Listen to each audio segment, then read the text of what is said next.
যারা করতে পারেনি তারাও চেষ্টা করলে হয়তো হতে পারে, অনেক সময় হয়, কারণ যে পড়াটা আমার পড়েছিলাম সেই পড়াটা আমার মাথায় নেই, কিন্তু যখনই নাকি এই প্রতিকারটা দেওয়া হয় না, তখন আলটিমেটলি সেই পড়াগুলো ঠিক ব্রেনে থেকে যায়।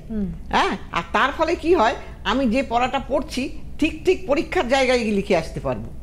আর সবচাইতে বড় কথা হলো, পড়াশোনা করতে গেলে তার লগ্নপতি, লগ্ন থেকে কি শরীর স্বাস্থ্য, তার কি একাগ্রতা, আগ্রহ, আমি যে বই পড়বো আমাকে পাস করতে হবে, এটা মুখস্থ করতেই হবে, এই যে একটা আগ্রহ, সেই আগ্রহটা তাকে থাকতে হবে। দ্বিতীয়ত, আমি যেটা পড়লাম সেটা যেন অ্যাপ্লাই করে আসতে পারি। আমি যদি বাস্তবে তার প্রয়োগই না করতে পারলাম, আমার পড়ে লাভটা হলো কি? একদমই তাই না?